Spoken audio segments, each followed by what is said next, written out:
Let us now look at Venn diagrams with the three subsets. Our first Venn diagram is going to be like this. We have A as a subset, we have B as a subset, we have C as a subset. Tadaro manje, we want to identify A only, B only, and C only. Saka ino-ish ndiyo A only. We are going to shade kuti tinyatsokuona ma-regions acho. Ino-ish ndiyo B only. Ndo region inopinda B only. Then munomu ndo munopinda chi C only. Let us draw a second Venn diagram to then show my regions acho are shaded. Three subsets again. A, B, and C. So this is A only. Shader E. This is B only. Ukazona avoid ma points of intersection anaye. And this is C only. Saka panapa we have A only. Panapa we have B only. Then panapa we have C only. So umo muri kupinda A asi zvinhu zvaA chete zvisiri kuwanikwa muna B muna C. Then umo muri kupindawo zvinhu zvaB chete zvisiri kuwanikwa munani muna A kana muna C. Then muno muri kupinda zvinhu zvaC chete zvisingawanikwe muna A kana na B. Ndosaka tiri kuavoida chi ma points of intersection ayo. Tadaro manje, let us identify the point of intersection, the most central one. Pano intersecta zvinhu zvese. So this takes us to our third Venn diagram, which has three subsets like this.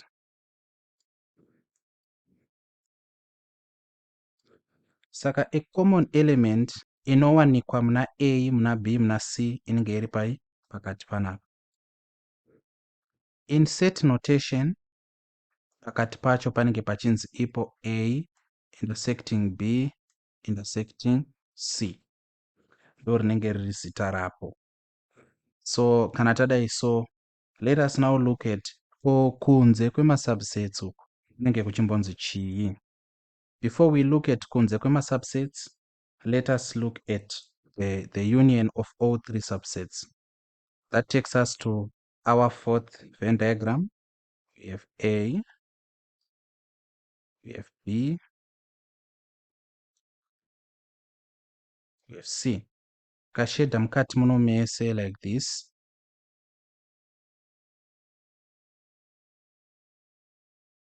Mukati muno mese ndiyo inenge chinzi chi A union B union C like this. So I think this is quite understandable. Going to our fifth Venn diagram, takudaudza kuti kunze kwema subsets kunenge kuchinzi chii. Kunze kunenge kuchinzi chii. So this is A, B, and C. So kunze kunoku tisingapinde mukati mema subsets. Kunze kuno tikakusheda like this. Ndiyo inenge ichinzi A union B union C complement. And I think this is easy to understand also. Okay. Kana tiine three subsets, we have a new concept. Hatingori na A only na B only na C only. Tiine amwe ma only atoda kudhila nawo. Saka this takes us to number 6. Ndokuratidzei ma only acho atiri kudhila nawo. So A, B and C. Tiri panapa tikashedha muno munenge muchireva kuti A intersecting C only. Saka patinongotarisa zvinhu zviri common pakati paA naC tisinga include zviri common paABC. I hope you understand. Tikashedha muno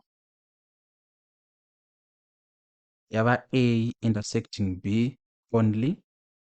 Tikashedha muno yava B intersecting C only. Saka ino ishi tiri kuti B intersecting C only, then muno umu yava chi A intersecting B only, then umu yava chi A intersecting C only.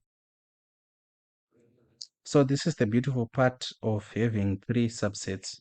We explained zvazvinoreva apo kuti tinenge tichiti isusu tiri kungoda zvinhu zviri common pakati paset A naset C, kana kuti tinongoda zvinhu zviri common pakati paset A naset B, kana kuti zvinhu zviri common pakati paset B naset C. So that will be it. So ngatitange nekudefine A intersecting B only according to set notation. Lapa number 7 tikuda kudefine A intersecting B only according to set notation. Taidraw isusu yange yakadai so, tikati A, B and C. So A intersecting B only panapa cheta pata shade up. So let us see the definition thereof. Saka definition yacho inge yakadai so, tinoti C complement intersecting A intersecting B. Saka kana tida kunyora A intersecting B only, answer yacho inge iri C complement intersecting A intersecting B. Before I explain the logic panapa, let us do a quick proof. Saka let us assume kuti tatopiwa inoita nzi tidrowe pachi pavenn diagram. Saka pavenn diagram inge yakadai so, we have A, we have B, and we have C. So toda kutanga tashedha chi C complement. But C complement tiri kushedha everything else, ngatishandise ma vertical lines. Tiri kushedha everything else kungosara kwa C. Saka maline edu ma vertical lines anopinda anywhere and everywhere like this, haapinde muna C. And remember kana asingapindi muna C, haapinde zvakare muma intersection zones aC. Saka ari kupfuura nepanapa like this, then anouya kusvika orovera panapa, irorovera pano, orovera panapa nepano, then aya chi odai so zvakare achirovera kunoku like this, orovera apo, opindawo masi achirovera apo like this. Saka tatoshedha zviri kudiwa. Let us now shade A intersecting B. Saka A intersecting B kada kuishedha in vertical lines inenge yakadai so. Iyi ndiyo A intersecting B. Tichipinda nemukati munomu, because mukati munomu handiti tadefine kuti ndi A intersecting B intersecting C. Kureva kuti mukati umu muna part of A intersecting B. Ndosaka tichimushedha. Because intersection tikatarisa pari kucrossa malines edu pari kucoincide nepanapa, kureva kuti this is correct. Why is it correct? C complement, zvinhu zvese zviri kunze kwa C zvakuita intercept nani na A intersecting B. Saka A intersecting B only tofanira kuziva kuti isiri mudhiri racho ra A intersecting B ndi C, tichangoiti C complement intersecting A intersecting B. Kana tadaro tinenge tatoita what is required of us. Let us go to A intersecting C only. You can try this out, pause, try, unpause and see if your solution and mine are agreeing. This is number 8, A intersecting C only. Tamboidraw paya paya. Takati inenge yakadai so. So we have A and B and also C.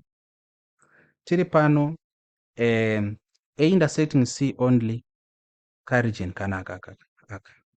You see? Yeah. So inenge imbori chi insert notation.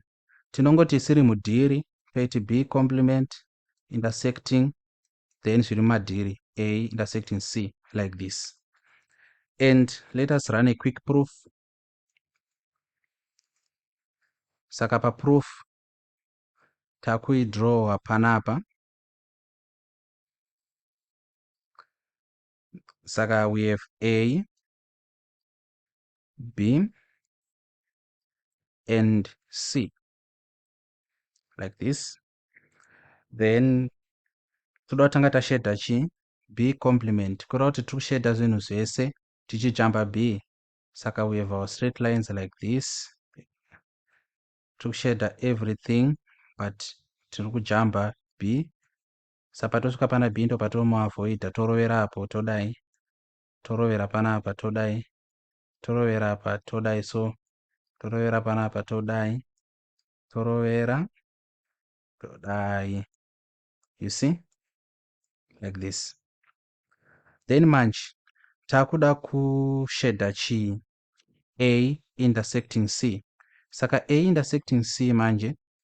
Saka A intersecting C takushedha nemachi nema vertical lines like this. Iyi ndiyo chi A intersecting C. Then tikatarisa point iri kusangana malines the inner-ish sezvo zvakaratidzwa panapa. Kureva kuti our answer is correct. Let us go to B intersecting C only. Number 9, B intersecting C only. Pataimboinyora yange yakadai so. B intersecting C only. A, B and C. Saka B intersecting C only ndechi the inner-ish. Kana tichida kuinyora insert notation, tichati chisiri mudhiri A complement intersecting zviri madhiri B intersecting C complement. Then let us run a quick proof panapa. It's like this. Yebo. Our 3 subsets as they are in the flesh. Then totanga tashedha chi A complement. Saka tikushedha everything tichijamba A. Saka tonorovera panapa todai apapo futi tikunorovera. Tikurovera pana A chete, pamwe pese pari kuchekwa, pamwe pese pari kugaravazwa, cheka handitika. So A tamusiya ari kunze. Tikada manje kuchishedha panapa tasananyatso kuratidza kuti chero ava tsano vari kuchekwa. Yeah. Tikada manje kuchishedha chi B intersecting C inenge iri inner-ish. Iyi ndio inenge iri B intersecting C. Topinda mukati noti B intersecting C is part of pakati apo. Tikatarisa region iri kusangana maline edu, we can confirm kuti yakafanana. Saka our answer is correct. So we had a question I was trying to explain in a different way. Yai in our most previous. So today is 10 April 2025.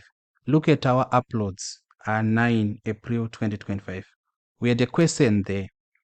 I tried to explain it in a different way, but I thought of this one. So this is like a universal understanding of the interpretation of Venn diagrams. Okay. So what we are going to do last is takuda kudhilana na A only. Tone kuti insert notation vanonyorwa sei. So our number 10 tikuda kudhilana A only. Kuti mu remember kuti A only chimbori chi tambo iyi drawer kumusoro uko yanga yakadai so it's A, B and C. So A only ndemunomu tisingapinde muma intersections like this. So inonyorwa sei? A only inenge iri B union C complement intersecting A. Saka A yacho iri kudiwa inonomira yega. Then the union, take note kuti it's now union not intersection. The union of B, C complement yayo. So before to explain as is our custom, say proof yacho tuone. Saka of course tiri kuda kudraw apo C. Saka tinodraw sei? Tinotanga tashedha B union C complement. Kureva kuti tiri kuda kushedha zvinhu zvese zviri kunze B union C. Kureva kuti mumwe mese umu tichamupinda tichaavoida B union C iyo yatiri kutoavoida apo. And B union C tiri kutoiavoida apo. Iyo yasara yega. Zvimwe zvese zviri shaded. Then manje tadaro takuda kuchishedhani A unousho. Kuti tishedhe A takushandisa chi hozi intersection takushandisa chi ma horizontal awo. But A remember inenge ichiinclude nema intersection zones awo. So chinogumira pairi A. Saka pari kucrossa malines edu mukatarisisa pari kuenderana na A ari pamusoro apo. Kureva kuti our answer is correct. Ain't it beautiful? Mathematics is a beautiful language. Okay, number 11, B only. Chimbozamawo B only shamwari yangu. Zama B only. So tripa number 11, B only. Tambo inyora B only. Kuitira kuti irangarire. Tanyora yakadai so. Like this. Then sub B only in the inner-ish. Like this. Okay. Saka insert notation inonyorwa sei? Tinoti zvisiri mudhiri A union C complement intersecting chiri mudhiri B. Ngatitei proof yacho toni. Proof yakadai so. So we have A, we have B and C. Ngatinyorei A union C complement. So A union C complement tikushedha zvimwe zvese izvi tichingosiya A union C. Saka tinokurovera apo. So A union C yosara iri pamhene like this. Then tozoenda tonoshedhani B nema lines akarara so tichipinda noumu B yese taishedha. Pari kusangana malines apo pari kuenderana nezvataisa pamusoro apo. Kureva kuti our answer is correct. Our last one, number 12, C only. Tambo iratidza kuti yanga yakaita sei C only. So A, B. Saka if you mukangozvibata izvi hapana question yekushedha mukati umu inozombokunetsa kunyepa. Tatobata everything. Questions anouya akati shade A only, shade A intersection B only, blah blah blah. Tatobata everything chinovhunzwa. So C only nde inoi. Okay. Then kana takunyora pasi zvisiri mudhiri A union B complement intersecting zviri mudhiri. Tinoiprova sei? Kare kwangu ndaibva ndatongosiyira ipapa ndoti wozoproofa wega. Ndakuenda. Pangu ndasakura ndazunza. So A, B and C. So toda tanga taisa the complement of A union B. Kureva kuti tichashedha kumwe kwesoko tichisiya A union B. Andirika. saka kumwe kwese tichakushedha kunoku tichingosiya A union B. Okay, then tadaro manje takufangwa kudi kushedha C, saka C takumushedha nema horizontal lines, so tichinopinda futi nemuno. Then tikatarisa pari kucrossa malines apa pari kuenderana nepanapa kureva kuti our answer is correct.